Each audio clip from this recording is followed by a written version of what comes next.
Hello and welcome back to my channel. It's me, Rachel, here at Simply Honest Living. Just wanted to do a really quick intro before we get into the meals of the week to let you know that this video is a collab with some other wonderful ladies here on YouTube, including my friend Tam at HaulandCo. So I'm going to link all of our videos or the other ladies' videos down below. We are all sharing our meals that we ate during the week for our families.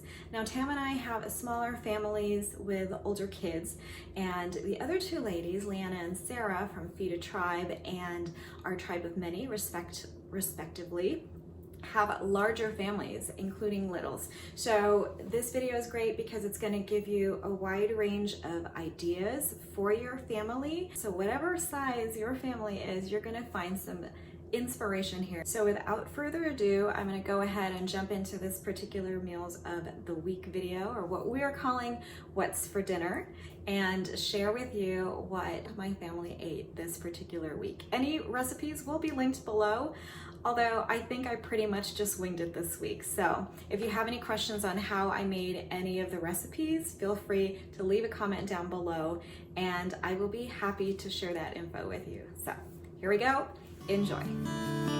Starting off the week with Philly cheesesteak sloppy joes. Now this meal I did base off of a recipe I found off of Pinterest, so that will be linked down below. Starting off with just sauteing some bell peppers and onions, and then browning the ground beef. Didn't follow the instructions exactly, but this is just how I do things. I seasoned the meat, salt and pepper. And then I made a couple substitutions, or I substituted some chicken bouillon stock here for the beef, and I'm adding some Worcestershire. I did also add the cheese to this, but it seems I have lost the clip. And this is what we have. We've got Philly cheesesteak sloppy joes served on hamburger buns. Colin wanted fries. The adults had a salad with some ranch dressing that I doctored with some white wine vinegar to make it a little bit more acidic. And then Rob and I served ours on keto burger buns. Tuesday night, we had chicken enchiladas. So here I'm just prepping the boneless, skinless chicken thighs the way I normally do, the easiest way I know how, and that's just to boil it. Keeps it nice and tender. Once that's all done, here is the finished product. Again, I don't have a recipe for this, just kind of winged it, but we all enjoyed it. The guys had theirs served the traditional way, and I did mine without the tortilla and with a side salad.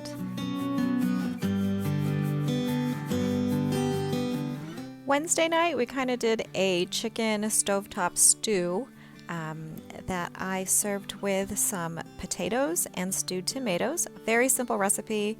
Also some bell peppers, red bell pepper. I'm going to start off with sauteing the red bell peppers in some extra virgin olive oil.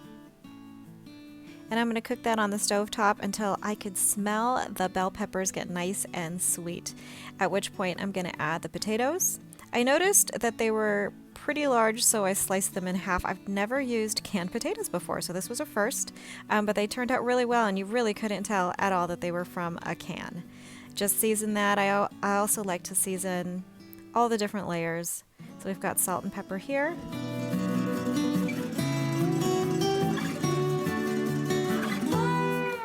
Stir that around. I noticed that the potatoes were kind of sticking to the bottom of the saucepan.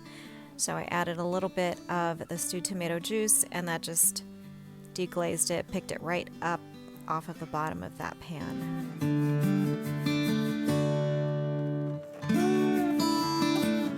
I go ahead and season with my two favorite powders, garlic and onion powder. Give that a little taste. I always taste as I go, so I can adjust the seasonings if I need to. And once I'm satisfied with that, I go ahead and add the pre-cooked chicken I cooked in the air fryer just to make life easier. I did those at the same time. And then I'm just tossing the chicken in the juices so it gets nice and coated. There you have it. Our dinner for the evening, very simple, super delicious, really easy, served with white rice. Next up, we have quiche two ways. Both of them are going to have bacon in it, and I'm just using store-bought pie crust for the one with a crust. So we've got the bacon rosettes that I did in the air fryer. I'm just going to chop that up and prep that. So the two different quiches I'm doing, one has a crust and the other one does not, is a crustless one. So I am just prepping all of the ingredients to start. I went ahead and greased both of these pie pans, pie dishes. Well, one's a cake pan, just to make life easier. I had let the pie crust soften at room temp, and I'm just gonna go ahead and fit that into the pie pan. Very easy to do, just press that in, and then I'm gonna fold the edge over just to make it fit a little bit better.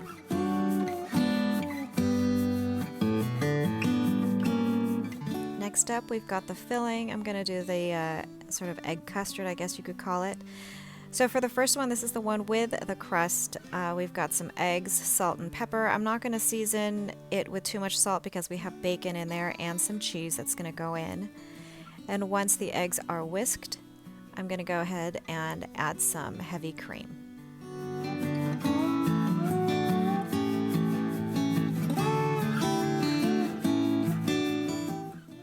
I thought I would spice it up a little, so I added a couple drops of Louisiana hot sauce.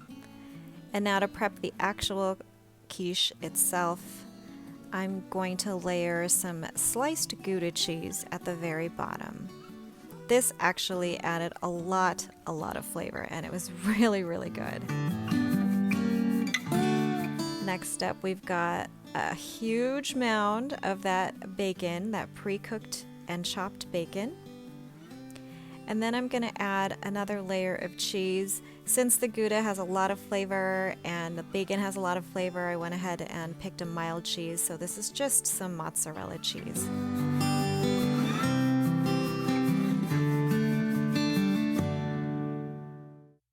Then we're gonna go ahead and fill it with the egg custard that I had prepared a little bit earlier. Since the egg didn't go all the way up to the top of the crust, I went ahead and just pushed the crust down to meet the egg, and it worked out perfectly.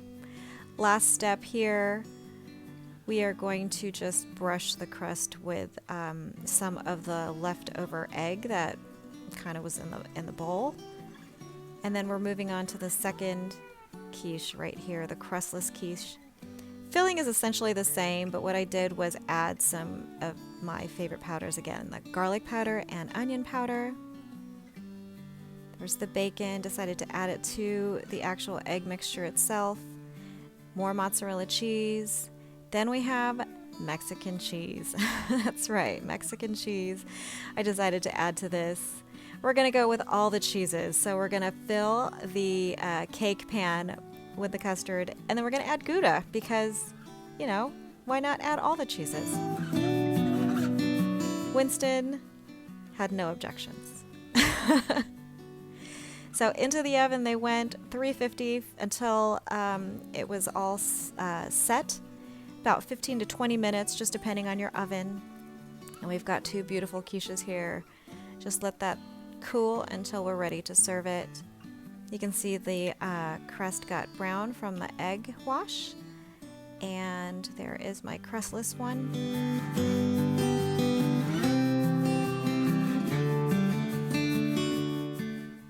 Ready to serve.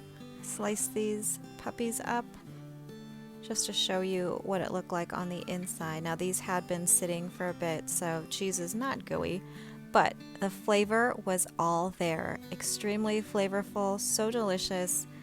I would do these again. And that crust was from Aldi. Again, it was just in the refrigerated section. It was nice and flaky, wasn't sweet. It was perfect. I would definitely buy this crust again. So there you go.